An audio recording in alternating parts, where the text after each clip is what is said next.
A Mother's Day Murder by Dee Ernst. Chapter 9. Shelley called me first thing Saturday morning. How was your dinner? Viv and Maggie came over from your place last night and we drank ourselves silly. My date was terrific, really. He is a lovely man and we talked forever and I had pasta and butter cookies. Pretty much the perfect night. Great, she said. When are we going to talk to Carol? The library closed at 1 on Saturdays, so Shelley and I met up with Carol as she was locking up. She saw us and rolled her eyes. Are you here to torment me about the Friday Lacey Mitchell was in the library? We fell into step beside her. Yes, I said. But first, tell us about Leon. Her eyes lit up. He's nice, she said. Almost 70, widowed for 12 years, golfs 3 times a week, and thinks John Updike is overrated. We had quite a bit in common and agreed to have a longer date next week, possibly even dinner. She glanced sideways at me. And I hear you had some company? I nodded. Yes, Sam Canali and I are getting along very well, thank you very much, although we did not discuss Updike. Carol sighed. Do you find out what he reads, Ellie? How else will you know what kind of person he really is? She will, Shelley broke in. Now what about Lacey? Carol lived on Summerfield, in a 1920s craftsman with lots of beams and a deep porch. We climbed the steps and sat down on weathered teak chairs. Can I get you anything? She asked. And when we nodded, she closed her eyes and took a couple of deep breaths. She had reserved the Cleopatra biography that came out a number of years ago. I had it brought in from another branch. She checked out the book, and we were standing at the desk talking about it when suddenly Kate Fisher laughed very loudly about something. You know how she can be. Carol frowned. I think Kate and Lynn had been over by the computers in the back, and they were walking towards the front. Lynn was not, I don't think, talking about those stupid pavers. It was something about Mother's Day, the brunch. She sat up, and her face changed. Yes, she wanted Kate to help with the brunch, and Kate said something about her own daughter living in California. She had a question about when the boathouse was going to open, and Lynn said next week. Kate started saying that she always wanted to learn to sail, and then she was off about boats. You know how she always talks like she knows everything. And in seconds, Lacey turned white and broke into a cold sweat and practically ran out. Carol sighed happily. That was it. The brunch and the boathouse. Shelley and I looked at each other. What on earth, Shelley said slowly, could have scared Lacey about the boathouse opening up? Or Mother's Day, I said. Lacey was at the last Mother's Day brunch. She sat at our table. My mother thought her little boys were adorable. Carol shrugged. I have no idea. Then Kate and Lynn checked out their books, and Lynn made a comment about Lacey rushing off, and Kate asked about her. Lacey, I mean. And if I knew her at all, and I told her none of us knew her very well. Carol shook her head. I wonder where she is. If she ran away from Doug for some reason, surely she would have to come back by now for her sons, no? This hasn't been very helpful, I said, but thanks anyway, Carol. And good for you and Leon. She smiled happily. Yes, Leon, there may be something there. Are you sure I can't get you ladies anything? I can make coffee. Shelley and I both shook our heads and left. We walked in silence until we turned up towards Davis Road. I wonder if Kate's home, I said half to myself. She's always home, Shelley said. She has no visible means of support that I know of. All she does is roam around in search of someone to talk to. Still, I think I'll wander over. Talk to you later. Shelley continued up the hill, and I walked toward Kate's house. There was something bothering me, but it was so far in the back of my mind that I couldn't quite reach it. I stepped onto her tiny porch and knocked. She opened the door and smiled. Hello, Ellie, what a surprise! She pushed open the screen door and stepped outside. Where are you friends? I hear you girls are just like a pack of kittens running all over town together. All alone? My, is everything all right? I just wanted to ask you, Kate, did you know Lacey Mitchell before you moved here? That stopped her. Her mouth dropped open and nothing came out. Then she shook herself. What a question. Why don't you come on in? I'll make us some tea.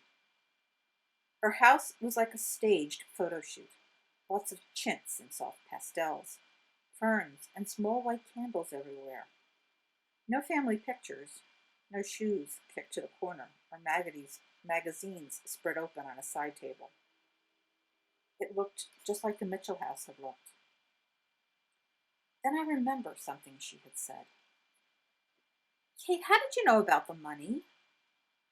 She scooted right by me, off to the back of the house. I had this wonderful green leaf tea, so flavorful. I get it from a specialty shop in Boston. Pricey, yes, but so worth it. I do love a good cup of tea, don't you? I followed her into the kitchen. Again, clean and perfect.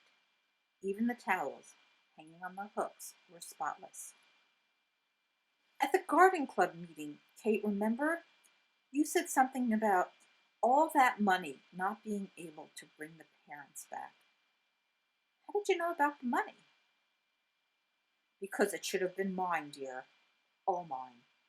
I was married to that man for years. I really did deserve something from that miserable son of a bitch. Why do you think I killed him in the first place? I took 2 steps back and felt my heart in my throat. Her blue eyes were perfectly calm, her smile sincere, but the air in the room had changed, and I was suddenly very afraid. She took a long breath. That was probably more information than you wanted to hear, she said. Honestly, Ellie, I have to tell you the strain of the past few weeks has really taken a toll on my nerves. Now, about that tea, honey, or sugar? There were 2 ways out of her kitchen. Back the way we came, through the living room, or through the screened back door. The back door was closer, but I'd have to get past her. Running through the whole house would put her behind me, and I wasn't sure that was a good idea. I cleared my throat. Honey, please. She beamed. I love honey too. Put it on everything, even my toast in the morning. She turned away from me again, pulling 2 pink mugs from the cabinet and adjusting the kettle on the stove. I moved slowly towards the right. The back door was barely 10 feet away. God bless old houses and their tiny rooms, I thought. I could easily make it to the door. I took another step toward the door and she hit me. It happened so fast, I barely registered her lifting her arm as her hand became a fist. I tried to turn away, and I almost made it, but she hit me. Her knuckles went into my cheek, and the pain was incredible.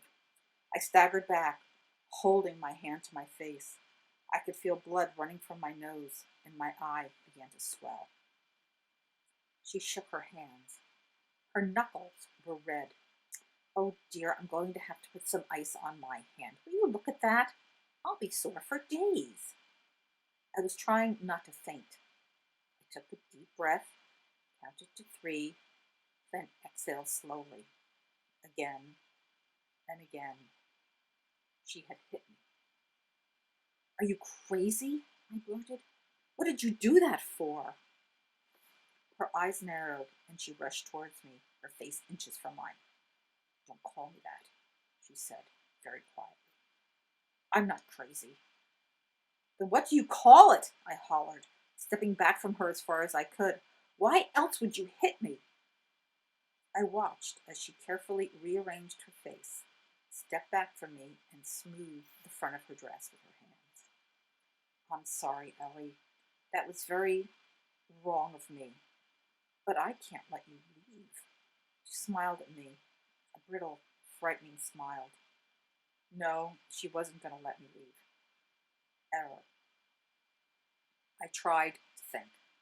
I needed to put her at her ease, to get her to let her guard down. Right now I could see she was still so tightly wound that one wrong move, and and she'd probably be all over me again. I pitched my voice down and tried not to sound completely terrified. Why not, Kate?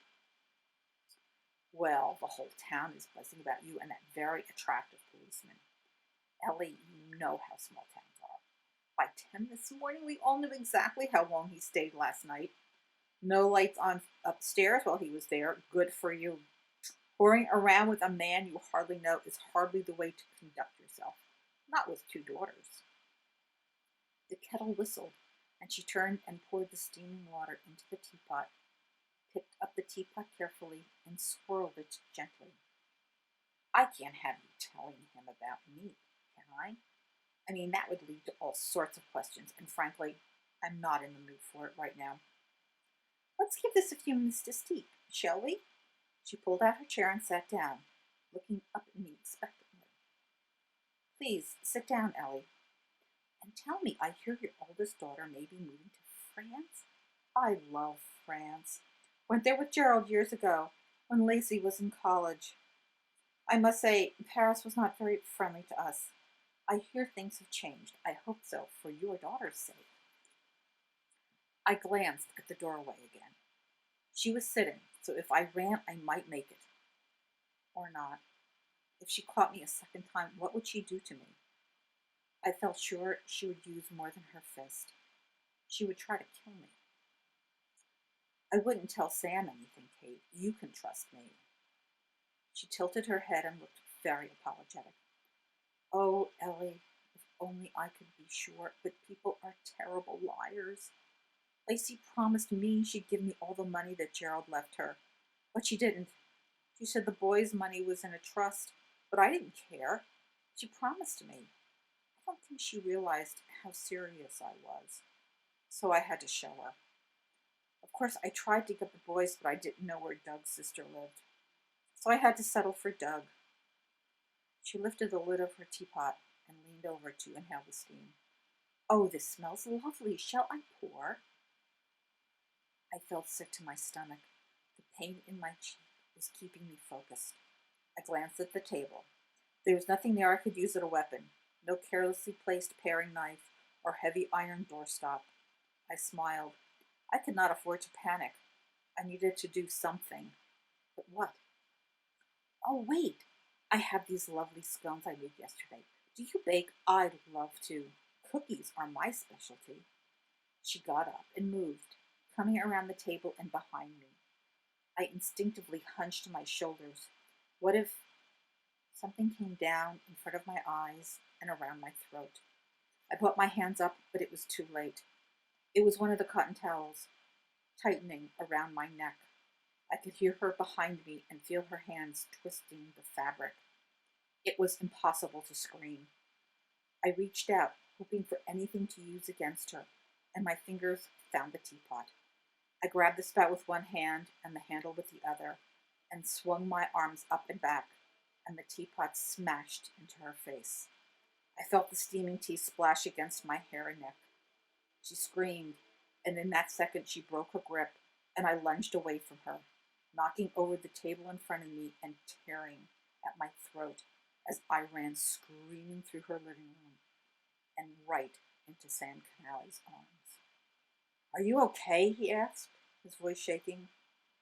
I stared at him in surprise, then nodded. Are you sure? My God, Ellie, what did she do? Her tiny living room was full of dark uniforms. There were loud noises everywhere, and I felt cold. He moved away from me, and now the noises seemed far away too, and a very young man in a blue uniform led me outside and sat me down in one of Kate's shiny white rocking chairs. He was asking me questions, I think, but I couldn't hear very well. Then another young man took his place, and a woman. She looked very kind, was looking into my eyes, and the young man was taking my pulse. And then I stopped shaking, and I could hear everything. What's your name, ma'am? The woman asked. Ellie Roca. Good. Now, Ellie, can you tell me what day it is? The young man put something against my cheek, a cold pack that felt wonderful. I could hear Kate screaming. Her voice was hoarse, and her words were vile, filthy. She was being taken away from the house. I looked down. I could not watch her. It's Saturday, May 15th. Good. Fingers were against my neck, and the skin felt raw and burned. What was this? A rope? She asked. I shook my head. No, I think she used a tea towel. That suddenly struck me as very funny, and I started to laugh. And I was still laughing when Sam came up on the porch and pulled me up to him and against him. And then I started to cry. The paramedics determined that I did not need to go to the hospital. They gave me a shot of something that took away the pain in my cheek and cleaned my bloody nose. Shelley appeared from nowhere, had a long talk with Sam, then sat with me in the back of the patrol car that took me home. I immediately lay down on the couch. I was aware of Kate looking horrified and Tessa starting to cry, and then I was dreaming odd bits and pieces. Lacey Mitchell and her little boys waving. When I awoke, I could tell by the shadows that it was past dinner time, and I could smell pizza. My mouth felt numb, as did my cheek and eyes. I sat up slowly. My eye was swollen almost shut. My throat felt raw on the inside and the outside. And I was starving. Hey, I called out. My voice sounded weak and strained. Tessa came in first, running, but when she saw me, she stopped and started to cry. I held my arms out to her and she crawled in. Kate and Sam came in together, Kate sitting beside me, Sam across from us on a chair. I looked at Kate over Tessa's head. You should be at work. She shook her head. Mom, I should be here.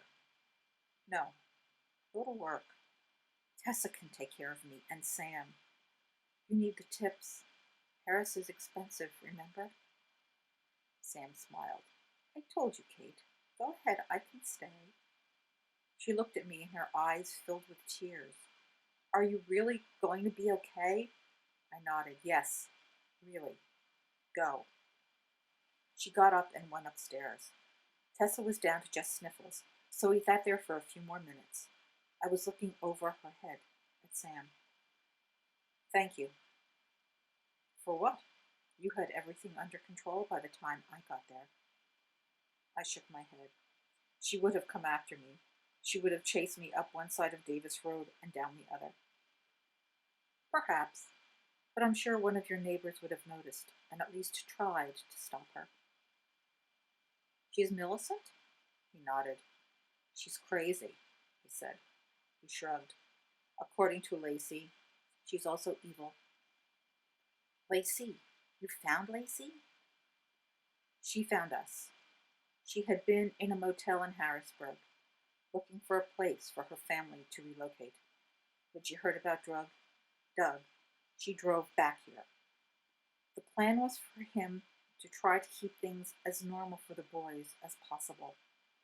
He stayed with the boys because, according to her, he thought she was more likely to be in danger once the mother found them. He didn't think he'd be a target. He took a deep breath and shook his head. She told us about her mother. That's why we happened to be there. We were coming to arrest her. Tessa slid off my lap and looked up at me. You look awful. Do you hurt? I nodded. Yes. And I'm starving. Do I smell pizza? She brightened. Yes. Do you want some? I nodded again. Yes. On a tray, please. And water. She bounced off the couch and was gone. Sam was looking after her. Your daughters are both very lovely and quite entertaining. I tried to smile. I bet. Was Shelley here or did I dream that? Shelley left about half an hour ago. You slept for almost 4 hours. I have pain pills for you if you need them. And Shelley said she could come back with Maggie and Carol and just about everyone else in Down Abrams. She wanted the money, I said. Sam nodded. Yes, it was all about the money. She left her husband about 10 years ago. No one ever knew where she was or what she was doing. We'll find out, of course. She returned to Fairfax just in time for her husband to die. They're reopening that case as well.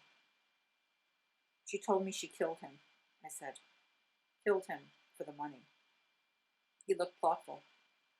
That's good to know, but I doubt you'll need to testify. She followed them back here? Yes, when the will was read, she told Lacey she wanted her share. Lacey took off and came back here. She didn't realize her mother had tracked her down until she heard her voice in the library. She and Doug decided to give her the money and run. They handed over most of it to her, but they couldn't touch the trust. She told me. She said she tried to find the boys. She couldn't. She found Doug instead. Yes. I don't know what she did or said, but he allowed her to get in the car with him. That's where she stabbed him with an insulin injection. He probably had a seizure before he blacked out. Her fingerprints are everywhere. The autopsy results will confirm. We've got her. I sighed. Good. It was a very brave thing you did, Ellie, Sam said. He was speaking very carefully. It was also very reckless. If you had any reason to suspect Kate was a killer, why did you go to see her? I looked away from him. I just wanted to ask her a question. I didn't really know. Tessa came back, carrying a tray very carefully. She set it down and watched me as I sipped some water. Does it hurt to drink? She asked. I tried to smile. I kept forgetting I shouldn't. A little, but Sam has pills for me. I tried to eat the pizza, but it burned the inside of my mouth where my teeth had cut in. So I drank all the water, took 2 of the pills, and slept again. I woke up once in the middle of the night to go to the bathroom. Tessa lay curled on the couch at my feet. Kate was asleep on the chair, and Sam was in my reading chair tucked into the corner. He was awake. How are you feeling? He whispered. I knelt down in front of him. You should go home. I'm fine. He brushed the hair off my face. Do yourself a favor. Don't look in the mirror for a few days. Gee, thanks. I look that good? His eyes met mine. You're beautiful. I went to the bathroom and, of course, looked in the mirror. My eye was swollen shut, my cheek and jaw bruised purple, the lips and nose were puffy. I took another pain pill and climbed back next to Tessa and fell asleep again, watching Sam, watching me. The next morning, Sam was gone, and we were all so tired and cranky, and my entire face felt awful. Tessa attempted to start the morning with a cheerful, Happy Mother's Day, but it fell a little flat. The good news was that Kate offered to get my mother from the nursing home. The bad news was 3 texts from Mark, wanting to know if he could come to brunch as well. I had already brought tickets for the 11 o'clock seating, so it was an easy no. I wanted to blow off the Arboretum completely. This conversation needed more than texts. I called Mark and told him what had happened. He immediately wanted to come over, but I put him off. If my mother did not remember the orchid show, we'd take her back to the home right after brunch. If she did remember, I'd give him a call. I showered, put more ice on my face, and found a pretty scarf to put around my neck to hide the redness. I got texts from pretty much every person I knew, asking if I was all right. I drank hot tea with honey and waited for Caitlin. My mother took one look at my face and started to cry. Why did he do this to you? I put my arms around her. Mom, I'm fine. Who do you think did this to me? Mark, was he drunk? Has he hit you before? Mom, Mark did not hit me. I fell. I'll be fine. Ready to go to brunch? She was still crying. You have to leave him if he beats you, even though he's such a nice boy. I patted her back. Tessa and Kate were trying not to laugh. We got her as far as the porch when she started crying again. What will happen if he leaves? Oh, how will you live? Dear, get a good lawyer. She wiped her eyes with the sleeve of her sweater. Shelley, Mike, and their two boys saw us, and Shelley hurried over.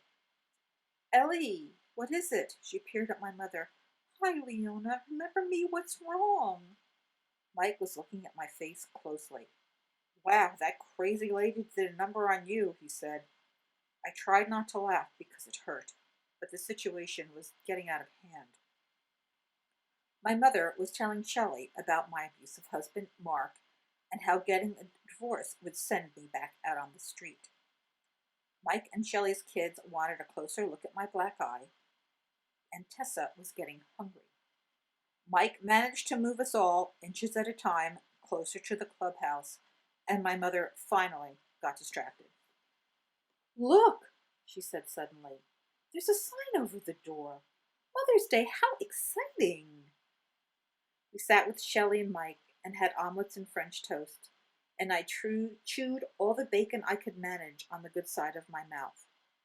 Of course, the entire population of Mount Abrams knew the whole story of Lacey and Doug Mitchell and my part in it all, and there was a seemingly endless stream of concerned friends and curious strangers stopping by for a word or six. My mother told all I would soon be divorcing because, well, look at her. Everyone smiled and nodded, and after an hour, I was exhausted. What do you want to do now, Mom? I asked her. She patted her hair. I know you wanted to see the orchids, but you looked dead on your feet. Besides, if I have to look at that monster you're married to, I may do him violence. Kate, can you take me back? I was so grateful I almost wept. Kate and Mom walked back across Abrams Lane, and my mother waved as she got into Kate's car. Tessa and I had stopped to look out at the lake. It was beautiful, and I never tired of it. Tessa put her arms around my waist. It's pretty, she said. Yes. Mrs. Mitchell is back. I know. I had seen the Suburban parked in the drive earlier. Shelley came over and stood with us. You guys want to come over for the first cookout of the season? She asked. A day like this shouldn't be wasted. I nodded gratefully. Yes, thanks, that would be great. She poked me with her elbow. You good? I nodded. I will be. Shelley smiled and followed her family down the hill. Mom, if you had a superpower, what would you want it to be? Tessa asked. I tightened my arm around her. To be able to keep you and your sister safe forever. She nodded. That's a good one. Gee, thanks. What would yours be? To save all the good days like today, so when you were having bad days, you could take them out and live them all over again. I watched in the distance as Lacey Mitchell came out of her house, got in her car, and drove away. That's a good one too, honey. We turned away from the lake and walked home.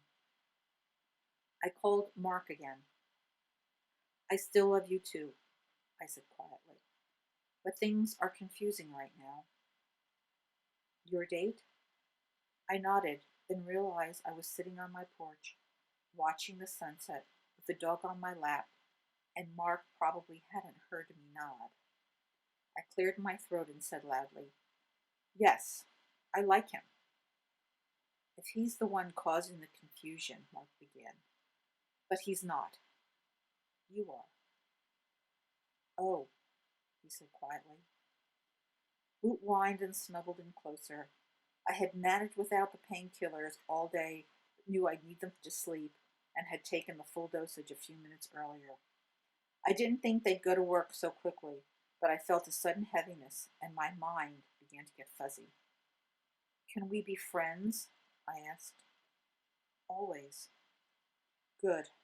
I have to go now. I could hear him breathing. I remembered when we first started dating, and listening to him breathe on the phone was something I do every night we were apart. I felt the phone slip into my lap and I closed my eyes. I heard Kate's voice screaming, and then Sam was there looking angry. Kate was smiling at me, pouring tea. Doug Mitchell was sitting across from me. His smile was fixed, and his skin was blue, and he appeared to be crying. Sam was there again. Good drugs, I murmured. Sam laughed, and I turned towards him and fell asleep. That is the end of A Mother's Day Murder. This is the first in a series of 6 novellas, the Mount Abrams Mystery Series, and all of these books are available at the Parsippany Library.